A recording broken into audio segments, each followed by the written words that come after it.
videography. They're really into cinematic videography. And I used to do a lot of sports cinematic videography. And so I was constantly like editing and trying to take so many videos with my DSLR camera and as well as with my iPhone smartphone. And I late in the game I like came across them, and I have so much regret that I didn't come across them earlier, because I felt like my videography could have been like so much better, and just like all the tools and things like that they have. I really do think they have like something going for them. Here I'll put it in the chat of like their website of stuff that they do. And you can like check out their social media platforms, which is completely amazing, and as well as their their YouTube, which is I'll put in the chat too as well. And it's just like amazing things that they're creating with the products that they're using. And I don't know if that's what you're interested in, but it's definitely a step further than what I am going to be providing in my trainings, especially for today and tomorrow. So I want to be conscious of your time. We'll just roll through this. Please, feel free to interrupt me. That's totally fine. And then type any kind of questions that you need in the chat. So this is kind of our second rendition of digital marketing skills with photography for creative entrepreneurs. So kind of going on a review of what we talked about yesterday for social media platform posting. Marketers kind of commonly use social media to increase like brand awareness, promoting products and services, and as well as like improving traffic to their pages and as well as their e-commerce pages or even just physical locations. And if you have these social media platforms and you're kind of not performing well, or you don't really see a need for it because it hasn't really assessed any of those for measure like places of measurement, or really hasn't been beneficial to you. So you're kind of asking this question, why isn't it working? Maybe other questions that you should be asking too, associated to kind of creating a better marketing plan, especially within social media, is, are you even using the right platform for your content? I think when we start creating social media platforms, we think, oh, I'm going to create something that's a little bit more normal to me, and as well as just like familiar of how I navigate social media personally. And I just feel like it's the same thing, right? So it's crossover. I have a personal social media account with this platform. So I just do the same thing, but with a business, right? And that's not always the case. And so maybe that's why a lot of people are not performing well on social media, is because, the content that they're trying to push out or are creating is just not made for that specific social media platform. There's a reason why there's so many social media platforms out there, and why content performs really well on certain types versus the other. And so, that's probably a question that's better to be asked than, why isn't it just working? The next one is also is kind of a reverse of that question, is, are you even creating the right content for your platform? And maybe you're really kind of dedicated to keeping that social media platform because of, familiarity. You've already established a customer base. You feel like your intended customer base is only on the social media platform. So how can you better create content for that platform? So, these are questions that we don't typically ask ourselves as we start, and especially those who are new to social media and the new way of thinking about social media, especially professionally, on the business aspect side. Tyrell, you have a very interesting, I think, goal, because I definitely have dabbled in where I didn't have actual product, something physical that I can actually promote or even people can purchase and buy. Instead, for my organizations that I've worked for, it's always kind of been promoting an idea and as well as promoting an experience. So how do you capture an experience, especially during COVID, and relate it to other people to be interested in? And so you're kind of questioning changes of why, and overall goals too, and planning of what your digital marketing is going to look like. And so that's in that idea of you're selling an experience, not selling, but promoting an experience, trying to get people to be interested in an experience.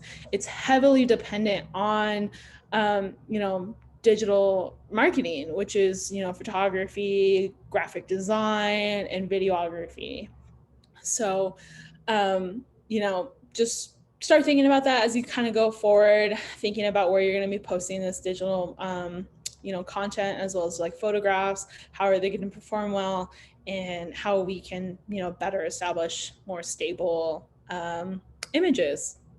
Because better images get shared more often, as well as pinned on Pinterest, and I think people gravitate toward those websites that have better images, just because it's aesthetically pleasing and as well as like visually pleasing. And then another point is to not all content needs to be shared everywhere. And not all content is suitable for every social media platform. Diversifying and categorizing your content might even help you boost your engagement. And what that really means is that, you see it in the kind of behaviors between Twitter and Instagram. You don't see a lot of photographs being posted on Twitter. You see more of these small blog-ish, really what they've kind of turned into a dictionary term of tweets being posted. And you don't really see a lot of videos performing really well on those platforms, because it's not really designed for those platforms. Sure, it's a feature, it's something that you can capitalize on.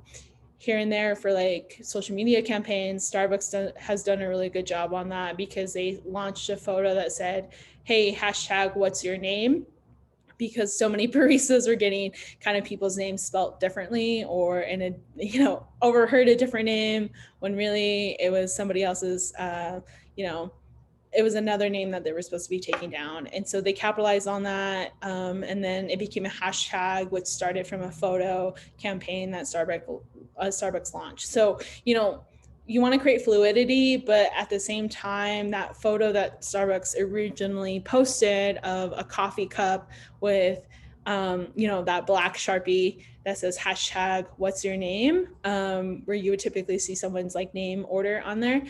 That wasn't reposted each time somebody tweeted out an experience about, hashtag what's your name. Instead, it just became kind of this text-based social media campaign that was inspired by a digital photography, graphic design mashup. And so, it just needs to be posted once, probably during that time. Instagram posted that numerous times on their Facebook and Instagram page as ads. But it doesn't really need to be, posted everywhere, because after that, I think Starbucks just did a little kind of text-based campaign on hashtag what's your name instead of the actual photo. So that's what I mean by diversifying. A lot of people don't like that, because it is very time consuming. Social media does become a second job to a lot of people, especially if they do it really well.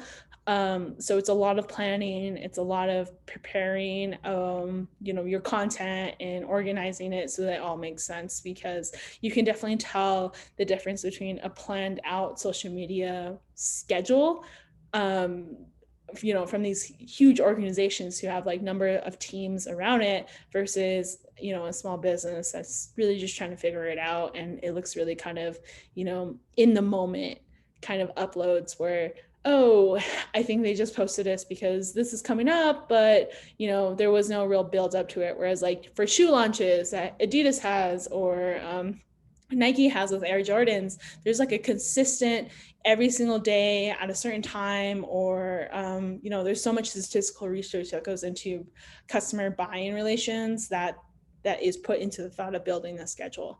So diversifying, categorizing comes with a lot of preparing and research, which isn't hard either, because I think most of us don't realize that a lot of those behavioral trends we actually participate in ourselves. So just taking a look on how we absorb social media, absorb, the information that we're also trying to push out to, could be really helpful.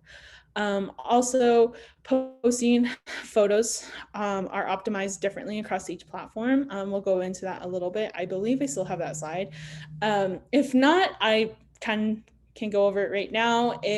So Pinterest is a little bit more susceptible to seamless uploads for very vertical photos. It does really great with infographics that are vertical.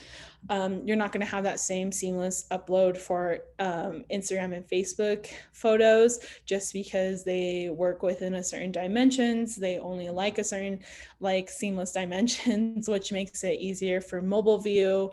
A lot of times too, as content creators and photographers for social media and e-commerce websites, is that we forget that we create all of this content on a desktop and that we upload it through a desktop, that we forget that most of this information and content is actually being absorbed from our intended customers or base of people through a phone.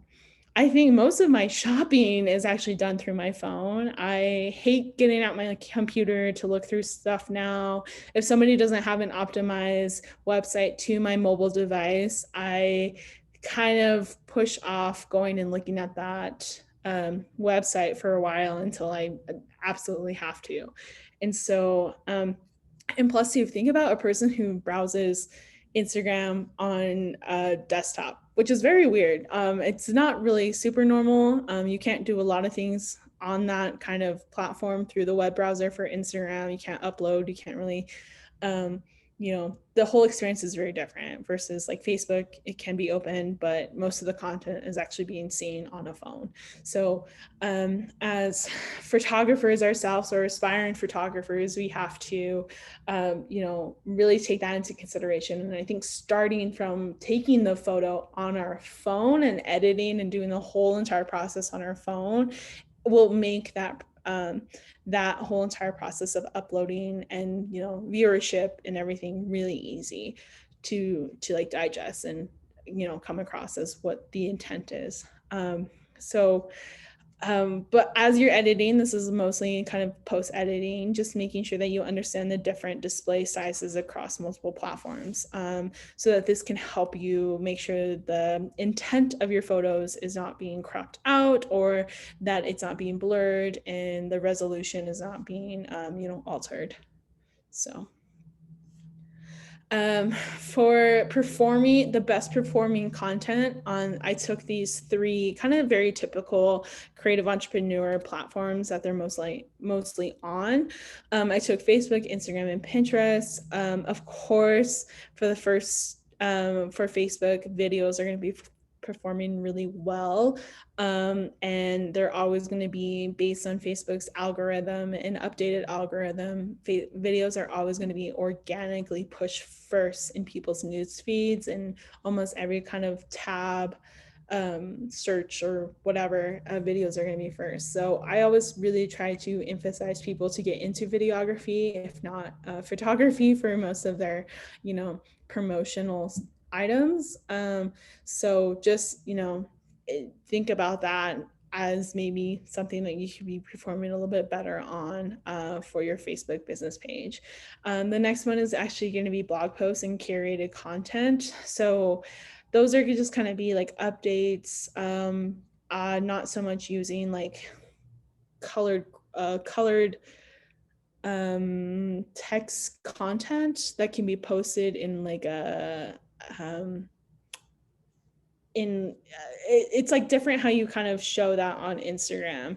The best way that I can explain it is like it's a solid color background, there's text on top of it, and then there's like, could be it could be a bunch of different items of like text or shapes and things like that, colorized to then be, the story announcements or whatever it could be. So blog posts can just stay within that, text-based upload kind of posting for Facebook, kind of really close to like how a tweet is for Twitter.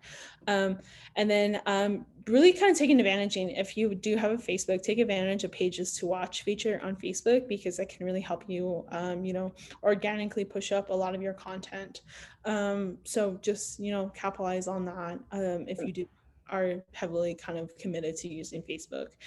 For Instagram, of course, we all know high-res photos. Instagram basically is like a photo album that you get to curate and show the world. It really has a nice grid creativity that you can like really plan out photos and build. I feel like I view it as like building blocks that you can really kind of start building a great kind of items for your like main page to look really nice.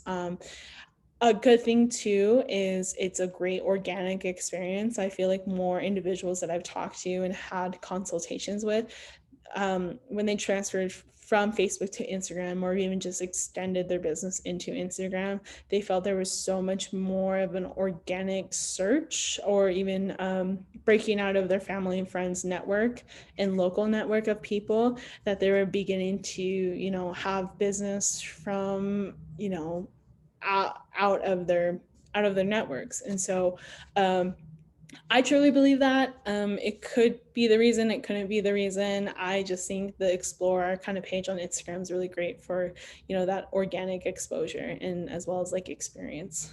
The next thing too, that performs really well are those kind of base, really minimalist graphics of just like the clear background, or not solid background, text, and a couple of shapes and things like that, that do really well for just, you know, breaks in between your photos. Of course, on Pinterest, as I just said before, infographics do really well because of the verticality, seamless uploading. And as what else performs really well is like kind of those behind the scenes, or even just like DIY tutorials of what to do, which, you know, perform really well on Instagram too, on the creative entrepreneur side. So as a review of our basics, one of the things that we kind of talked about yesterday is, of course, like, you know, make sure your setup is really simple and minimalist is a great starting off point. And then after that, you just make certain small tweaks of image cropping, color correction, and just overall cleanup with little effort. And it's really just to kind of emphasize and enhance the colors around of the, you know, the object that you're taking the photo of. So going into a little bit more on angles, offering a different perspective of angles for your product to a shopper can also help answer any questions they have that your product descriptions don't explain. We kind of talked about this yesterday, how my whole entire behavioral of buying a product is really really around this idea of product descriptions, and what they don't explain, you can become really upset about as soon as the product comes in and it's not what you expected. So we talked about 3 different angles yesterday, and here are now 5. And really what you can do to set up these 5 different angles is you really utilizing a tripod that holds your smartphone. I think when I was delivering this training in another region, somebody had commented that they got their tripod for as cost effectively as like $15, or I invested in one that goes pretty high because I do want a lot of versatile with, you know, people that I'm working with, what objects they have or what their intent is for taking better photography. So I have a cell phone tripod that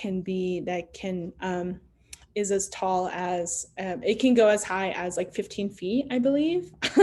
It also has like other kind of gadgets that can be attached to it for like a ring light. So, you know, artificial lighting, microphones, and just different and multiple phones to be attached on it for different angles as well. So I definitely like to use that. But if you're kind of working within a certain, you know, dimension of size of items, that can sit really well on a table, I think just a perfect, you know, table tripod will be fine with you. But just make sure that whenever you are taking photos, as it was emphasized yesterday, that you're, really showcasing the print detail, fabric, texture, or even just like how the product is used. And just, rotate your product to change the angles you want, and just keeping your smartphone and tripod in the same spot. And that just creates consistency so that you, because if you have a small setup and you're changing the position of your phone, it could be really relied on your cropping skills, because you could be getting a lot more of the background that you don't want in the photo. And then all of your photos are a different dimension that are of the same product. So you kind of want to keep it consistent and just move the product around.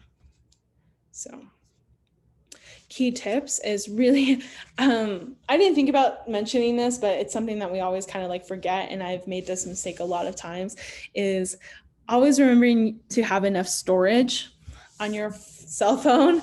I have a lot of photos of my family. I love taking photos of, holidays, events and things that I go out and do personally. And I use my cell phone, just for personal use, and as well as like for, my professional life. And I always forget to that when I go through taking a photo or like building up some examples for clients, or when I was running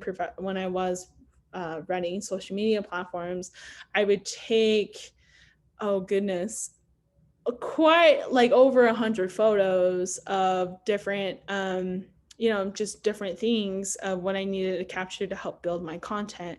And I never had enough storage, because videos would take up a lot of my storage. A lot of the photos that I was taking from different angles were taking up a lot of my storage. And how you can do that is, as you're taking these photos, if you do have time, edit as you go. Like review the photos after you take them, even if it's within bursts of shots of after every single 10 photos, review those photos, delete the ones that you don't want, because then you end up with so much really kind of taking storage that it's unnecessary.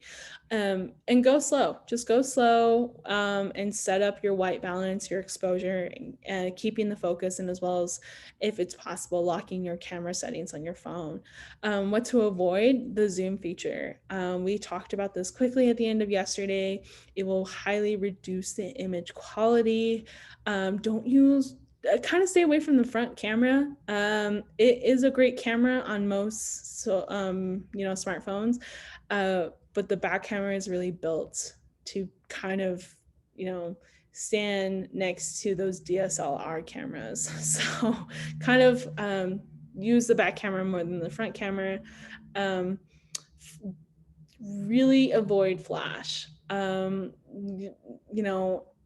It's a great thing to have and use in your own personal life, or like creative personal photos that you want to upload, but flash will overexpose the photo and it will mess up the colors of whatever you were trying to take a photo of. And as well as too, if you're taking photos of, things that are within glass or are highly reflectant, that will really kind of distort really how the image comes out, because some individuals I've worked with, they wanted to take photos of, or really kind of take an inventory of the paintings and photography that they had that were within glass frames.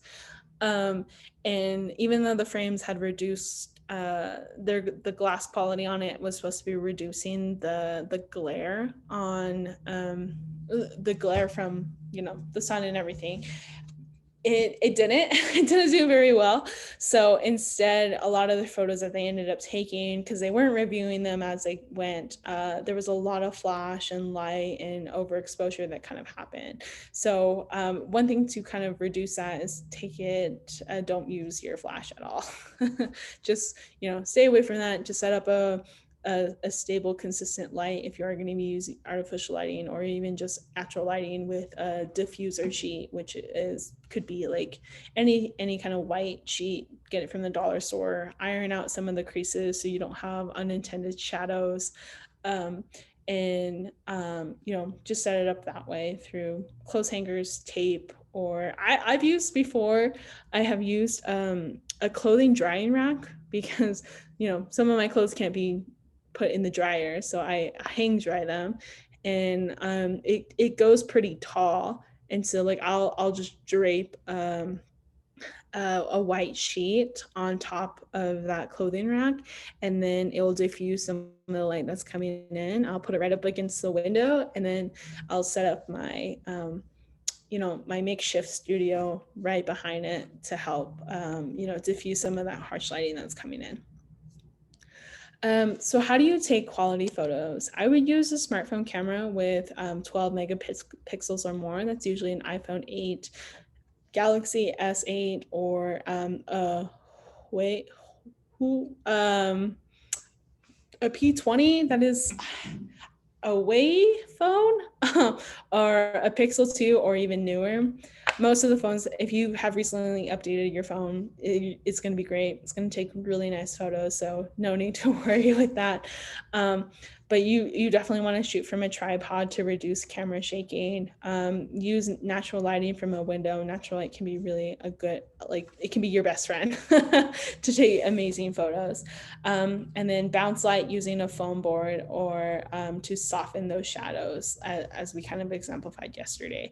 And then using a sweep or close-up shots to highlight product features, which is really kind of getting those fibers of the fabric of, you know, I really do appreciate, you know, works of art that show the overall texture sometimes of the artwork, and it's really, you know, you can create amazing product social media photos really from that. And then shoot a variety of different angles and images. So, you know, close up, it's really just kind of a balancing act. So balancing between your negative space and you know, can capture really great items.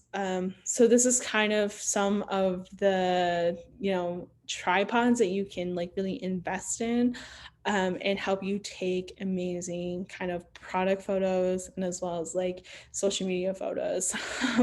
So this is kind of a gimbal that can clamp onto you know, really anything, and it has an adjustable range of motion, in which I think usually these are done with magnets to hold it together, because you can see there's no clamp on the sides of the phone. I do have one that does work like that, and it's a pretty powerful magnet that's not going to, you know, hurt your phone in any way. But there's also other kind of phone cases that come with these kind of gimbals that you can actually just screw it into screw it into the tripod and have it like that. And so I think it takes really great photos and videos. And I think, you know, investing in those kind of tripods and gimbals can really help you get a little bit more comfortable with moving into videography, because that's really the content that does amazing and that can immensely help your marketing and going forward, and as well as just like, you know, really great previews of what is coming up for, you know, special events, and as well as selling an experience of what it is to have and use these products. And it can be really simple. So this is like a really, I think this is the $15 handheld or a table tripod. Of course, this is just really, they're using natural lighting. They're just using regular paper. They're using a small styrofoam board kind of clamped up with, I forgot what those clamps are, but I think you can get them from like any like hardware store. And you know, it's things that we don't think of that can really help us. And I think how they did this jewelry is that they just stuck it into the paper. So you can be really creative with paper. I think within this slideshow, I do have examples of other people actually utilizing paper in this way of taking amazing photos. But again, so how you would take this photo, say it wasn't really jewelry, but instead it was, let's say, a lamp or something that they were trying to sell and take product photos on, you would keep the tripod in the same keep it exactly where it's set up, and then you would move the object kind of in a 360 rotation, and then also to just a little bit moving. You would just move your phone from that bird's eye view to the 60-degree view to eye view, which is where this is already set up at. So to kind of start this process, first, you open your camera app, and then you kind of turn on the grid and level so that you can place your product evenly within the center. Again, using that grid function that we talked about yesterday, balancing out your negative space. It also really helps with like post editing so that you're cropping out any imperfections that you don't need. And then make sure you don't zoom in this process, because I know that as you're kind of setting up your balancing dimensions of negative space and as well as your product, that you probably will zoom into it. Just move your camera closer or move it back. Don't really use that zoom feature. And then you're going to focus, so then you tap onto the screen to manually focus your product. And I think this is on within the Galaxy S8, because I was going to diversify my smartphones out here.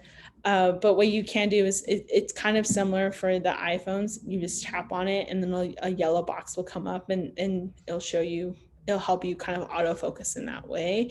And then as soon as it comes up, you'll be able to see some manual features of changing these dials and exposures this way. And then next is kind of adjusting your white balance. So based on your lighting conditions, you want to choose an auto white balance, which is fine. It's a great place to start. Or you can manually change it by that dial that will show up after you kind of autofocus or click on any part that's really bright or even dark of the screen. And then you can manually with your finger scroll up or down to change the white balance on this. And also too, this is going into a little bit of the DSLR camera features that are implemented within your phone. So the iOS. So really, all of this is really automated as soon as you open your phone. So you don't really consciously know that you're doing all of this stuff already. It's usually automated. This is more in the manual settings. As soon as you start touching on top of that screen and just really auto-focusing a lot of different options. And so really you want to do is keep it below 800 so that you don't or if you keep it below, the iOS is really just kind of capturing the overall sharpness, and it can make your photos look really grainy or really, what's the best thing? It can make it really grainy, or it can make it really, the quality of it can look. Are you looking for the word pixelated? Yes, there we go. Sorry. No worries. I do that all the time. So, you can use this too. It all kind of ends up automatically happening as soon as you just kind of pick different parts of the photo, and these different features will automatically kind of show up, or they'll be a part of this kind of tier system within your camera phone, and then you can scroll through them. I think it's the best thing too, is just kind of freely explore a lot of these features, see what they actually do, and see what actually you can create outside of the automatic features that are kind of preset. Using exposure, I think I've seen a lot of people not take great product photos in this way, but take great social media photos that are just creative accounts in which they turn the exposure all the way down, and then they turn on their flash at the same time, and they're trying to take pictures of that really harsh light on water droplets to make, I guess, just different items really highlighted with that white flash. And so just don't be afraid to kind of go through taking different photos with the with different features. And if you are kind of more of that creative person where you're not really so much of trying to take a really great product photo and showing details of something, but instead of just trying to be really overly creative with your items, use the flash. Maybe grainy photos are what your medium kind of could be, or even taking those very blurred, slow shutter speed photos that can perform really well and be a part of your overall building of your social media presentation. So yes, and you can manually set your exposure by adjusting the shutter speed.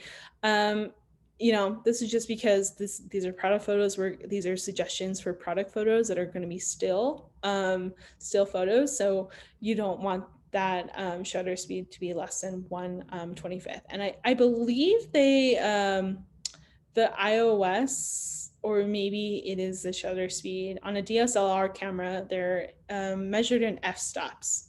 And so, just as, or no, that's your aperture, sorry. I'm trying to figure out this whole entire DSLR versus the iPhone. I know this is a very different setup than I have on my actual iPhone. I tried to diversify this photo to be in a different smartphone in case there were people who didn't have iPhones. So, but it's very similar to the setup. So just, play around with that. They'll automatically come up as you touch different parts of the screen. And then you can, the same way that I kind of showed you yesterday with editing some of the brilliant side of it and the overall exposure and white balance to like my photo that I took yesterday.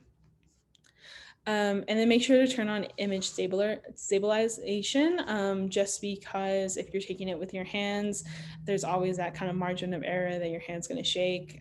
You can reduce that with just using your tripod, and I would still turn it on just in case, something happens and it still comes out blurry. So just always doing that and locking your camera settings if possible.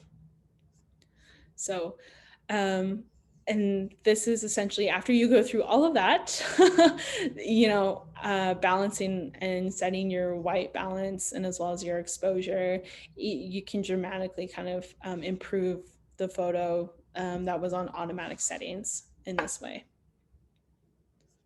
So, does anybody have any questions on that? Because we're going to go into a little bit more of add-on features that you guys can start using.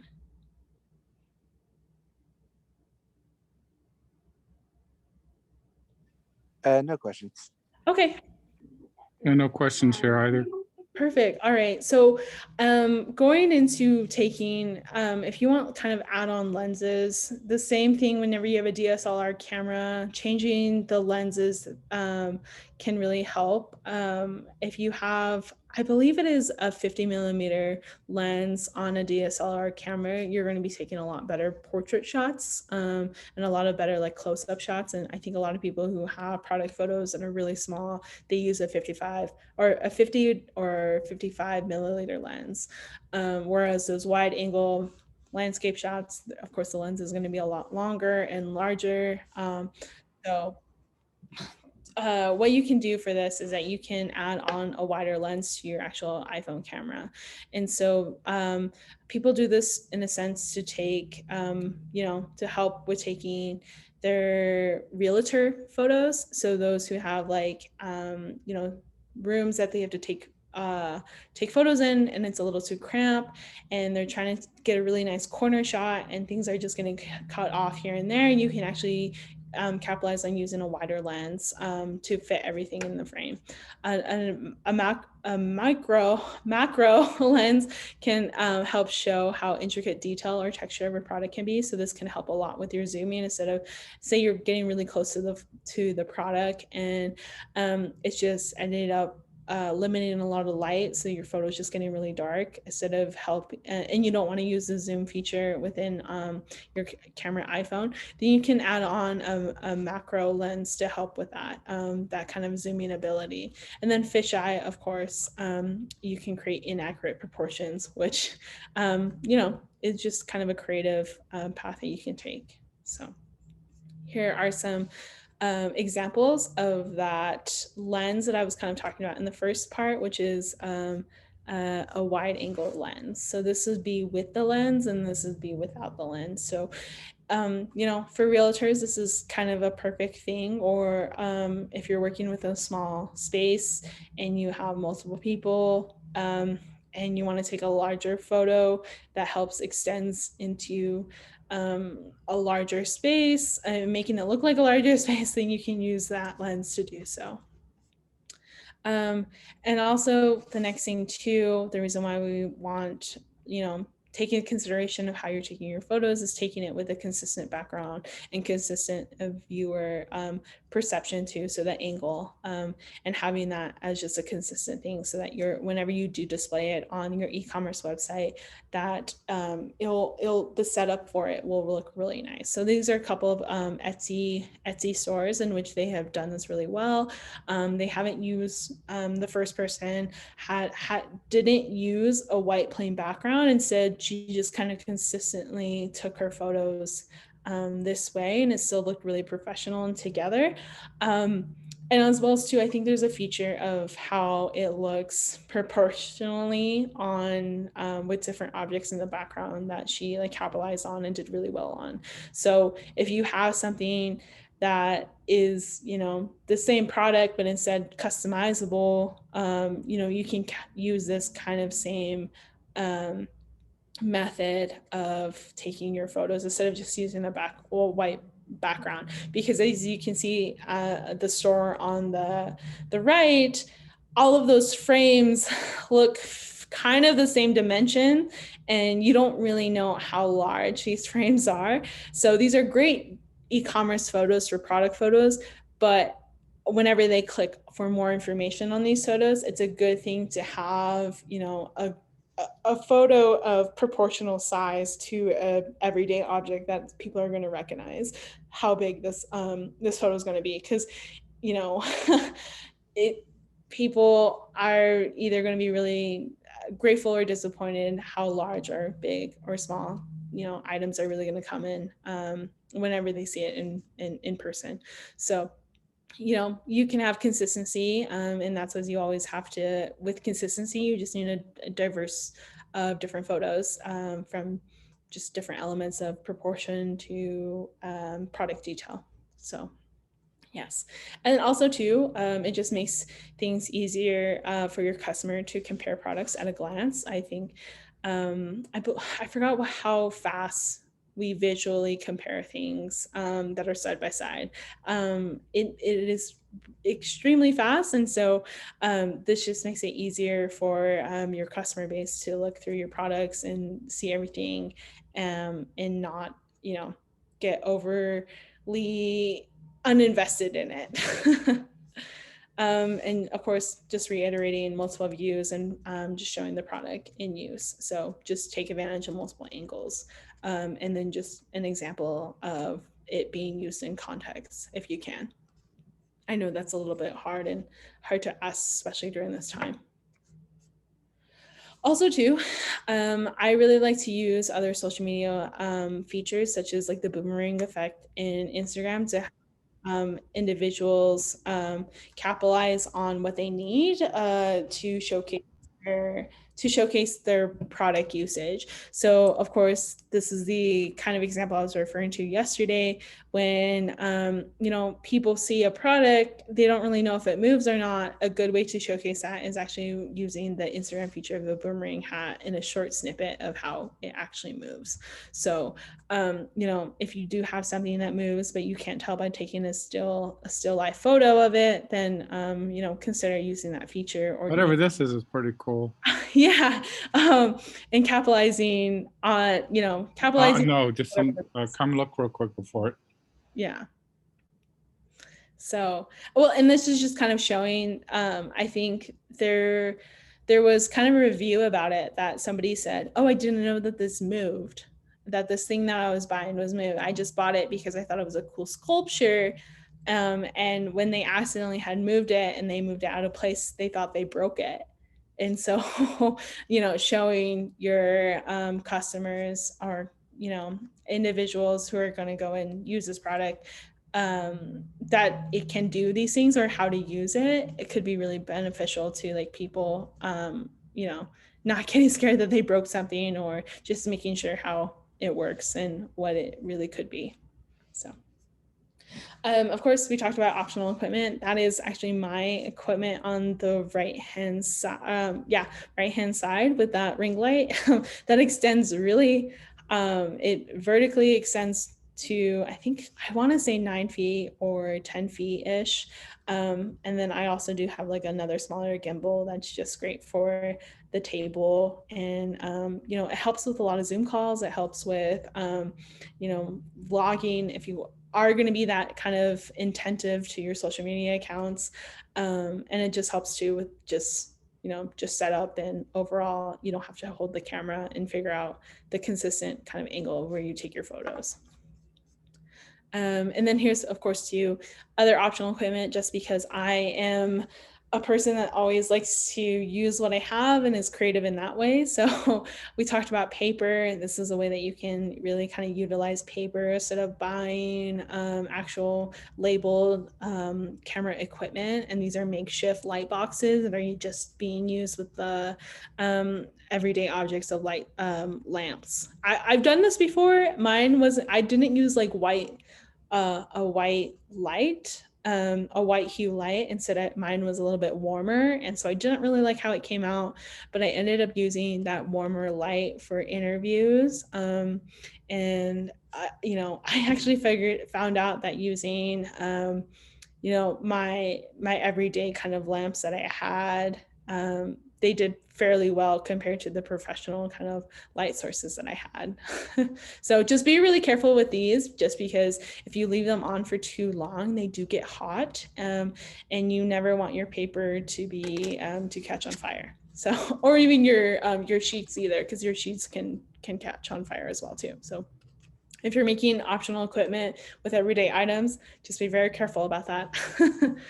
I was going to say, I made one time out of foam core and Yeah. cork and melt.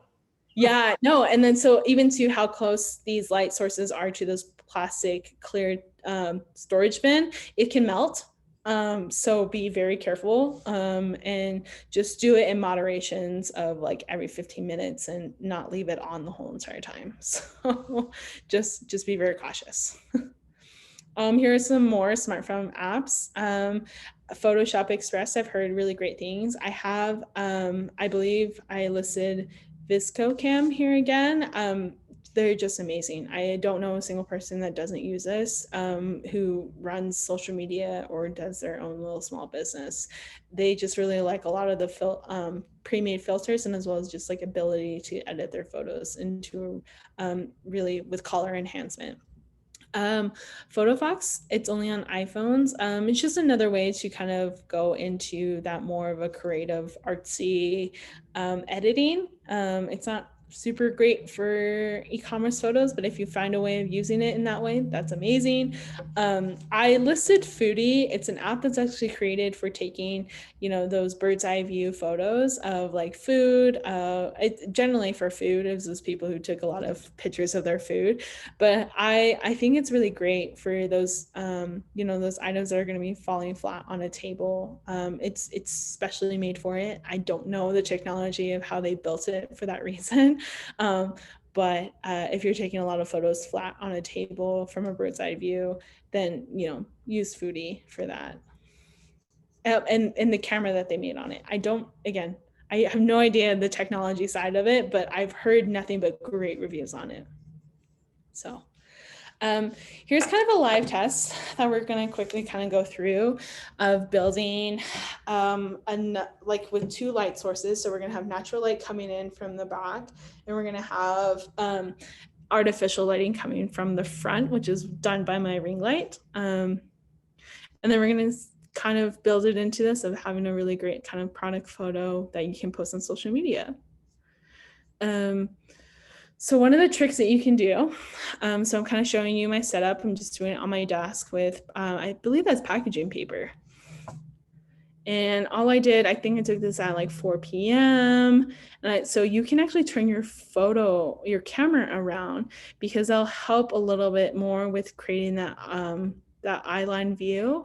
And so as you kind of take that photo, which is it'll help with your overall angling. Because if I put my phone flush upright onto the table, it would have taken it at this weird angle, and I wanted more of a lower photo angle. And so as I kind of go through editing this photo now, so as we go into more preset filters, just trying to figure out, I think that very first one, Vivid's really great as a preset, but I still want to, manually edit the exposure on it, going into the brilliance a little bit, and I find out it was a little too harsh.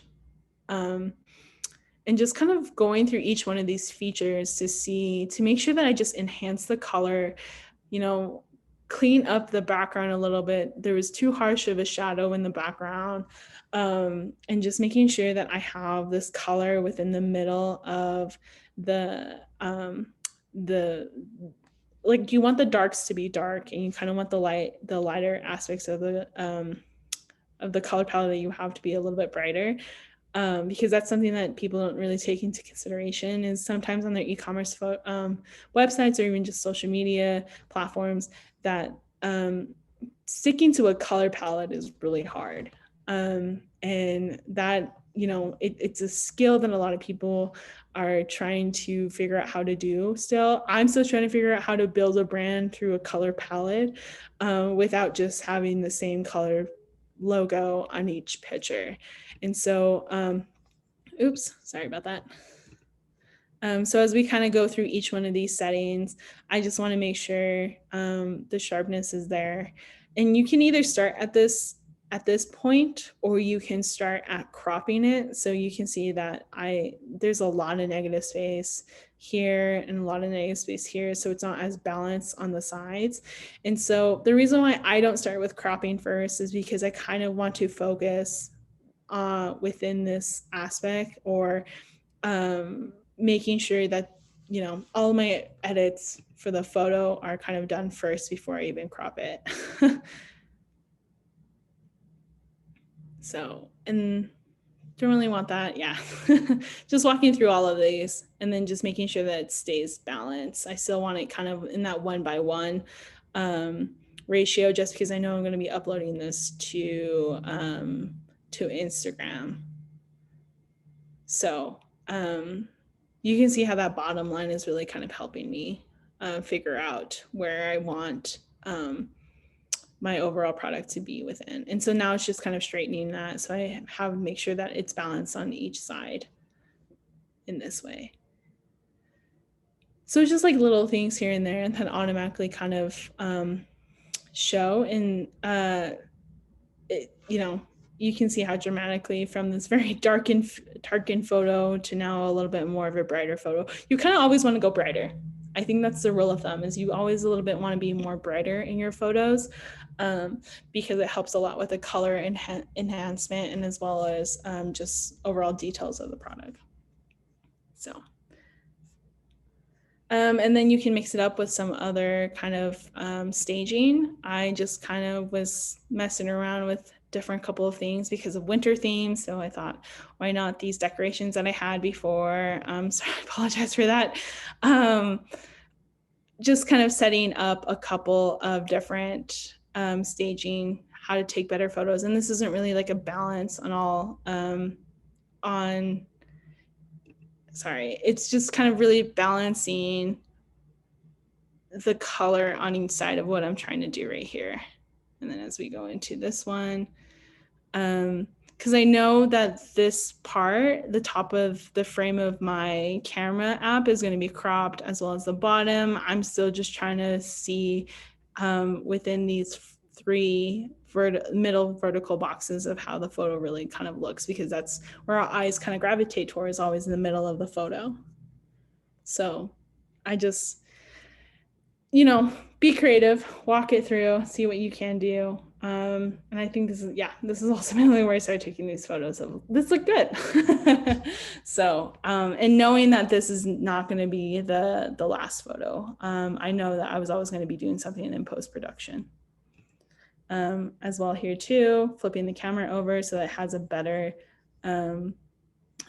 angled, photo than having it flush with the table, especially because I was so far into the table. I think you can see here that like I wanted to be really close to the object, but it was really hard to, go any lower than the actual table with my phone. So I ended up flipping the photo around and my phone around because I was on an edge. I flipped the phone around so that I could have a lot more vertical adjustment than just having, I think it was like a good 2 inches of my phone limiting me from vertical adjustment. So I ultimately took that photo. I knew that I was going to be cropping out this space right here below, like just right above the black line of the different kind of from portrait mode to video mode to slow mode. I knew I was going to be cropping that out. So that space up there I didn't worry about it. And again, just kind of staging a lot of your photos with everyday objects. Here again, I was vertically restricted of going below my desk because so I had to flip my phone over.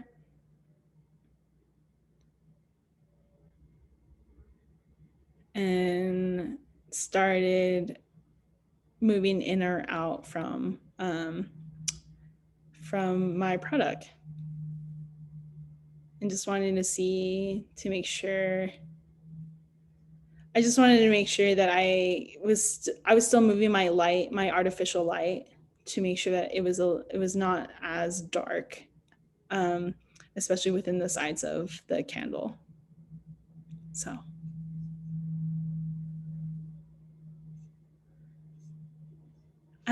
Any questions?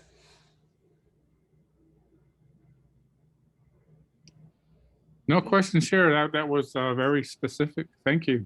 Of course. Yeah, no questions here. All right, then. I hope you guys have a wonderful day. And of course, too, I'm going to be sending this out to you. I know I haven't sent that other one out. I got a little busy with a couple other emails that came in, but I'll be sending these 2 PowerPoints separately in 2 different emails, and as well as just an evaluation form. And also, too, that client intake form will be being sent out again, too, for those of you who haven't done so. So. If you have, just email me back and saying you have done the WES intake form already, and you don't have to worry about it. Perfect. Well, everybody have a great day, and check out those links that I shared below for add-on lens to your iPhone. Awesome. Thank you, Holly. Of course, no problem. All right. We'll see everybody tomorrow. Then, bye. Bye. I'm going to